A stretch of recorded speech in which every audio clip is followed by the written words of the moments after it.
Bonjour à tous et bienvenue sur ma chaîne YouTube. Aujourd'hui, nous allons parler de l'environnement et nous ne sommes pas tous seuls. Nous avons une invitée spéciale. Alors, ça, invitée, c'est quoi l'environnement? La notion d'environnement naturel, souvent désignée par le mot environnement, a beaucoup évolué au cours de ces derniers siècles, et tout particulièrement des dernières décennies. L'environnement est compris comme l'ensemble des composants naturels de la planète, comme l'air, l'eau, l'atmosphère, les roches, les végétaux, les animaux et l'ensemble des phénomènes et interactions qui s'y déploient. C'est-à-dire tout ce que l'homme et ses activités, bien que cette position centrale de l'être humain soit précisément un objet de controverse dans le champ de l'écologie. Au XXe siècle, la protection de l'environnement est devenue un enjeu majeur, en tant que s'imposer l'idée de sa dégradation à la fois globale et locale, à cause des activités humaines polluantes. La préservation de l'environnement est l'une des 3 piliers du développement durable. Aussi le 7e des 8 objectifs du millénaire pour le développement, considéré par l'ONU comme Crucial pour la réussite des autres objectifs énoncés dans la déclaration du sommet du millénaire. Merci, chers invités, pour ces définitions.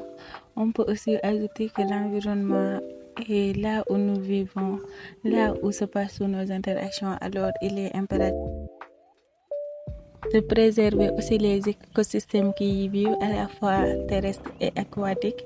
Et comme l'invité l'a si bien dit, l'environnement est aussi l'un des piliers du développement durable. C'est un pilier important. De ce fait, il faut le protéger car sans environnement, il n'y a pas de vie. Et sans vie, il n'y a pas d'être humain, il n'y a pas d'animaux, il n'y a rien du tout. Et pour préserver cet environnement, il est important de réduire notre empreinte écologique. Alors vous allez me demander c'est quoi une empreinte écologique?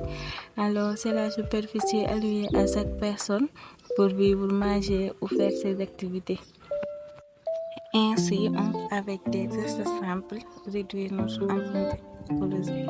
Par exemple, comme je l'expliquais tantôt dans la dernière vidéo, arrêter l'utilisation des gestes plastiques au lieu de réduire, recycler, essayer de réduire notre consommation de viande, essayer de consommer bio, essayer aussi d'arrêter de gaspiller l'eau, car comme je l'ai dit, comme l'invité l'a dit, l'eau est un élément important de l'environnement. Si on prend l'exemple de l'eau dans le monde, on sait que la Terre, appelée planète bleue aussi, est constituée de 70% d'eau, dont seulement 3% d'eau douce et dont 1% mobilisable pour l'usage des hommes. Et ce 1% est presque pour 8 milliards de personnes. Que les 2% sont soit de la glace, soit de l'eau souterraine.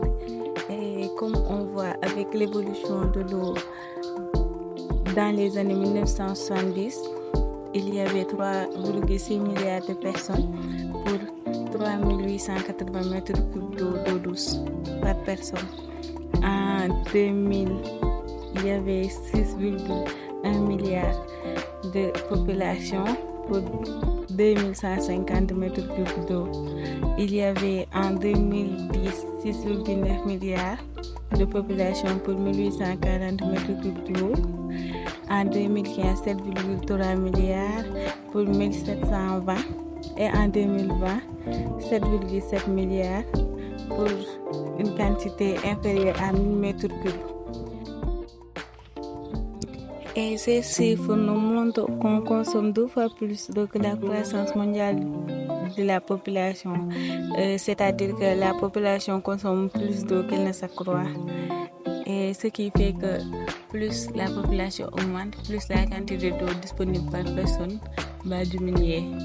Ainsi, la meilleure solution pour faire face à ces situations, c'est d'aller vers un développement durable qui est un développement qui répond aux besoins du présent sans compromettre la capacité des générations futures à répondre aux leurs. Alors, avec ces piliers économiques, sociaux et environnementaux et ces 17 objectifs et leurs 169 cibles, ce développement va nous permettre de vivre dans un monde vivable, viable et équitable avec un environnement sain, une vie sociale équitable et une économie efficace. Comment? Avec la réduction de la pauvreté, la suffisance alimentaire, l'accès à la santé et bien-être, l'accès à l'éducation pour tout le monde, l'égalité entre les sexes, le travail décent, des villes et des communautés durables, avec la protection des vies aquatiques et terrestres, etc. dans un monde de paix, de justice et de partenariat avec la participation de tous les acteurs. Merci d'avoir suivi cette vidéo. N'oubliez pas de vous abonner, de liker et de partager. À la prochaine. Bye.